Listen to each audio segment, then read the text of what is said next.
Retour des vraies voix avec Philippe Bilger, Lydia Guirousse et Didier Lebray.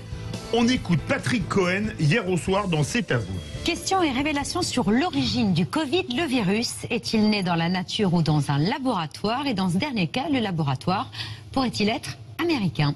Voilà, question ultra sensible. On parle d'une maladie à 6 millions de morts. Question qui vient d'être relancée par un universitaire de renom, l'économiste américain Jeffrey Sachs, qui n'a rien d'un complotiste. Il est proche de la gauche, il a conseillé Bernie Sanders. Il vient de publier dans la prestigieuse revue de l'Académie des sciences un appel à une enquête indépendante et transparente aux États-Unis. Oui, c'était Patrick Cohen hier soir dans C'est à vous. On ne parle plus de pangolin ni de chauve-souris, mais bien d'une possible fuite de laboratoire du Covid-19, un laboratoire qui ne serait peut-être pas chinois, mais américain. Une thèse si peu farfelue qu'elle est même évoquée par la prestigieuse revue médicale The Lancet. Pourtant, cette thèse, hier, était considérée comme fumeuse, même si les enquêteurs envoyés à Wuhan au labo P4 n'ont rien pu constater du tout, empêchés qu'ils l'ont été par les autorités chinoises. Encore plus surprenant, dans une enquête sur Peter Daszak, un spécialiste des zoonoses, la revue Vanity Fair a dévoilé que le zoologue avait profité de larges subventions de la part des instituts américains de la santé afin de construire des coronavirus chimériques qui combinent des fragments de différents virus qu'on trouve dans la nature. Lors de ces travaux, l'ONG du spécialiste a activement collaboré avec l'Institut de virologie de Wuhan. Des recherches tenues sous silence avant les révélations de la revue américaine. D'où notre grand débat, origine du Covid, doutez-vous de la thèse officielle? Et vous êtes 96,5% à dire oui avec nous. Philippe Poindron, virologue et professeur honoraire à l'Université de Strasbourg. Philippe Poindron, bonsoir. Bonsoir. Alors, j'ai lu, mais moi je ne suis pas médecin, pas virologue, j'ai lu que le virus du Covid-19 est à 96% commun avec un virus trouvé sur des chauves-souris présentes dans une mine en Chine. L'accès de la mine a été interdit aux enquêteurs internationaux avec dessus de la furine. Je connaissais même pas le nom, mais en préparant l'émission, j'ai appris ce qu'était la furine, qui a priori permet une transmission plus facile à l'homme. Est-ce bien ça? Oui. C'est tout à fait ça. En ce qui concerne l'origine du virus responsable de la Covid-19, il y a deux théories ou deux parties qui s'affrontent d'ailleurs très âprement dans les revues scientifiques. Certains disent c'est une construction artificielle et d'autres disent pas du tout, ce n'est pas une construction artificielle.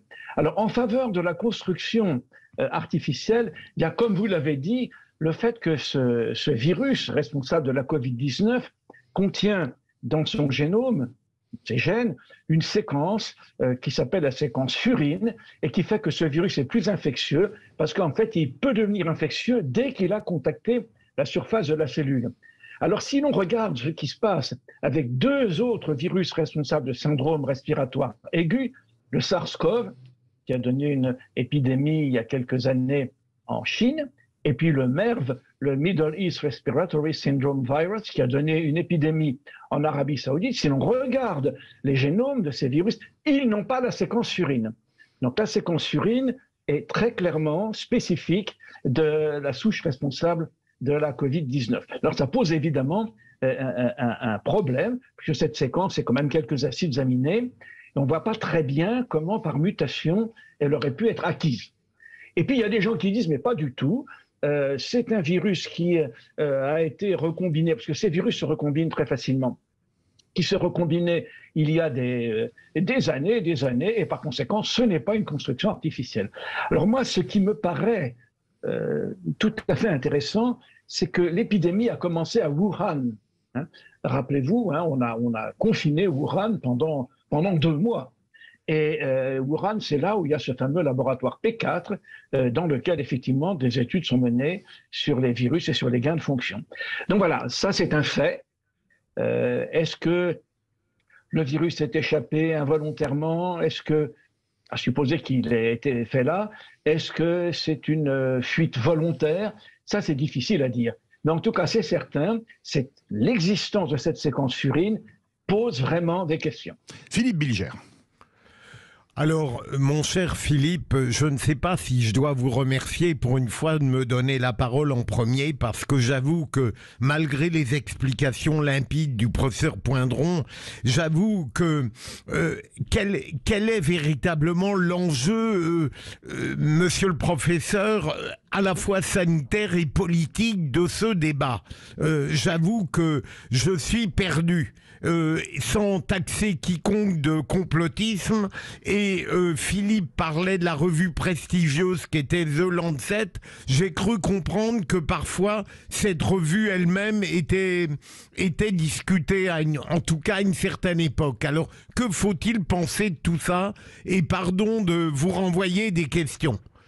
Alors, en ce qui concerne la revue Le Lancet, effectivement, il y a eu quelques problèmes. Il y a eu notamment le fameux Lancet Gate qui a finalement dézingué l'hydroxychloroquine. On pourrait revenir dessus éventuellement. Et ça, c'est un petit peu... Alors, la question de l'origine du virus est une question éminemment politique. C'est évident. Ce que je constate, c'est qu'il y a une certaine corrélation entre ceux qui disent que ça n'est pas un virus qui a une origine artificielle, c'est un virus naturel, et qui défendent à tout prix la vaccination. Et puis ceux qui pensent que c'est un virus qui a une origine artificielle sont plutôt contre la vaccination. Ça me paraît déjà donner une petite connotation politique au problème. Mais je crois qu'il faut sortir de cette question politique, il faut regarder les faits. Les faits, il y en a deux qui sont absolument indiscutables, même trois. Il y a le fait que l'épidémie a commencé à Wuhan. Le deuxième fait, c'est que ce virus a une séquence que l'on ne retrouve pas chez des virus qui lui sont apparentés. Et ça, c'est une chose qui est tout à fait intéressante et importante. Et puis, la troisième chose, c'est que ce virus, finalement, mute et semble échapper échapper à la vaccination. Ça, ce sont des faits qui sont tout à fait intéressants. Didier Lebray. Non, je crois que c'est un cas d'école où on voit que la politique s'empare d'un sujet qui devrait être a priori traité par les hommes de l'art, c'est-à-dire les scientifiques, déterminer l'étiologie, la cause réelle de cette pandémie. Mais si la politique s'en empare, c'est qu'il y a de bonnes raisons. La première, c'est que l'OMS a été, dans un premier temps, très en arrière de la main, a été très critiquée, a donné dans un deuxième temps le sentiment d'être complètement inféodé aux Chinois, donc ça nourrit le soupçon. Troisièmement, la Chine, vous l'avez rappelé professeur, abrite un laboratoire P4, mais aussi où sont d'ailleurs traités des virus comme Ebola, mais également 2 laboratoires P3 où sont traités des virus de type coronavirus. Et donc le fait que l'OMS n'ait pas eu accès aux données et très peu aux laboratoires, ça pose un problème réputationnel pour la Chine. Vous vous souvenez professeur que le transfert de ce laboratoire P4 s'est fait avec le soutien de la France, et notamment de l'Institut Pasteur, et qu'il y a des voix qui se sont élevées à l'époque pour dire on ne sera pas en mesure de contrôler ce qui va s'y passer. Et donc pour les Chinois, reconnaître la possibilité d'une erreur de manipulation, ça reviendrait à dire qu'ils n'ont pas le niveau aujourd'hui technique ou scientifique pour avoir des laboratoires de ce type. Donc pour le prestige national de la Chine, au moment où elle accède au statut de puissance mondiale, ça serait un camouflet. Mais c'est pas la première fois. Moi, quand j'étais ambassadeur en Haïti, il y a eu une épidémie de choléra. Je ne sais pas si vous vous souvenez, professeur. Et on a mis 10 ans pour établir qu'il ne s'agissait pas du tout d'une génération spontanée de choléra, comme voulaient nous faire croire les médecins et les épidémiologistes américains à l'époque. C'était le professeur Piarou que j'avais fait venir à l'époque en Haïti, qui avait établi tout simplement le bon diagnostic, qui était que malheureusement il y avait eu des excrétas de la force d'interposition des Nations Unies d'un bataillon népalais qui a contaminé tout un fleuve qui était un fleuve vital en Haïti. Mais il a fallu 10 ans pour établir les faits. Comme quoi la science se politise. Là, en l'occurrence, elle s'était politisée parce que les Nations Unies ne pouvaient pas reconnaître dans un premier temps leurs responsabilités et en restant dans le pays. Donc le sujet là ne m'étonne pas.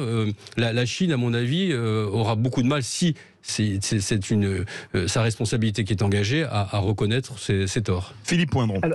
Alors, je vous rassure, la science chinoise est d'une très haute qualité. Quand on fait de la bibliographie, ce que j'essaye de faire régulièrement, le nombre de publications produites par les Chinois est extrêmement élevé et le plus souvent de très très haute qualité. Donc à mon avis, ce n'est pas la qualité de la science chinoise qui doit être mise en cause, c'est plutôt des recherches qui se sont faites d'ailleurs probablement avec des laboratoires américains, des recherches sur ce qu'on appelle le gain de fonction. Autrement dit, si le virus est artificiel, ce qu'on a cherché à faire, c'est à introduire dans ces gènes des gènes qui favorisent son pouvoir infectieux et sa dissémination. Moi, je croirais plutôt, si le virus est artificiel, je croirais plutôt à des recherches sur le gain de fonction plutôt qu'à une erreur de manipulation ou une incompétence des Chinois. Ils ne sont pas du tout incompétents, ça je peux vous dire. Les vraies voix, 18h42, notre grand débat origine du Covid. Doutez-vous de la thèse officielle? Vous êtes 96,5% à dire oui. On continue le débat dans quelques instants en compagnie de Philippe Poindron, virologue et professeur honoraire à l'Université de Strasbourg. Les vraies voix Sud Radio, 17h-20h, Philippe David. Retour des vraies voix avec Philippe Bilger, Lydia Guiros, Didier Lebray. Notre grand débat origine du Covid. Doutez-vous de la thèse officielle? Vous êtes 96,4% à dire oui avec nous. Le professeur Philippe Poindron, virologue et professeur honoraire à l'Université de Strasbourg. Professeur Poindron, est-ce qu'il n'y a pas quand même un côté politique, puisqu'on sait maintenant que les Américains, d'après la thèse qui était évoquée par Patrick Cohen ou par The Lancet par exemple, ou Vanity Fair, étaient main dans la main avec les Chinois. Je me rappelle de l'administration Trump qui tirait à boulet rouge sur les Chinois, disant grosso modo, c'est les Chinois qui ont laissé partir le virus, donc c'est eux qui devront payer. Si les Américains sont mouillés dedans, peut-être que les Chinois vont leur dire, dans ces cas-là, on va partager les frais. Il n'y a pas un aspect hautement politique? Si, le problème est tout à fait politique. Moi, je suis absolument persuadé qu'il y a eu une collaboration, c'est d'ailleurs assez curieux, entre des chercheurs américains et des chercheurs chinois. Ça paraît évident. Et peut-être aussi d'ailleurs des chercheurs français, puisque si ma mémoire est exacte, je crois que M. Cazeneuve était présent à l'inauguration du laboratoire de Wuhan. Oui, de mémoire, il y était. Il y était. Hein.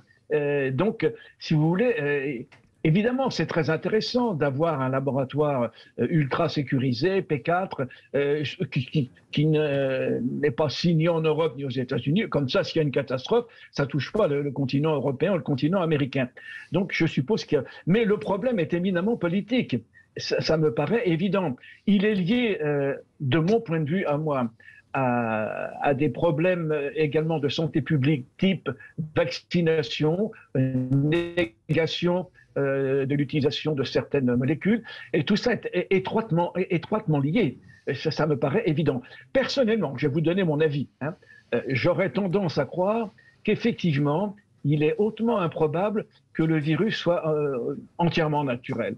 Vraiment. Alors, il faut quand même que vous sachiez qu'il y a une partie du virus, c'est toute la partie qui est à l'extrémité. Vous savez, il y a des pointes à la surface du virus et à l'extrémité, bien qu'il y a une partie de cette pointe qui permet au virus de se fixer. Et bien, quand on regarde les séquences des gènes, on voit que cette partie-là est exactement identique ou très voisine d'une partie qui est retrouvée sur un virus du pangolin, un coronavirus du pangolin. Et tout le reste, sauf la séquence surine, est emprunté à un virus de la chauve-souris. Donc de là à dire que c'est un hybride pangolin, chauve-souris plus furine, il y a un pas à franchir qui, moi, me paraît scientifiquement possible. Bon, ceci a été contesté, il faut le dire très honnêtement, ça a été contesté par des gens qui disent non, mais il y a quand même ce fait qu'il faut prendre en considération. Didier Lebray? J'entends ce que vous dites, professeur. Est-ce qu'on ne peut pas considérer aussi, avec le recul maintenant, que à l'avenir, ce à quoi on aura à faire face, c'est de plus en plus... Parce que, on l'a dit 1000 fois, les mégalopoles sont à la lisière des forêts, parce que les modes de consommation de viande de brousse ont augmenté, parce qu'une classe moyenne chinoise qui veut faire comme faisait l'élite autrefois, on sait même qu'il y a de la viande de brousse africaine qui va jusqu'en Chine. Est-ce que, au fond, même si c'est pas complètement avéré que c'est une transmission naturelle, bon, dont acte, mais est-ce que de toute façon le problème ne va pas se reposer de manière récurrente, parce qu'on est dans un contexte où on joue un peu avec le feu? Ah ben, je suis entièrement d'accord avec vous. Par exemple, évidemment, c'est un petit peu à côté du coronavirus, mais la variole du singe, elle est très probablement hébergée par des rongeurs.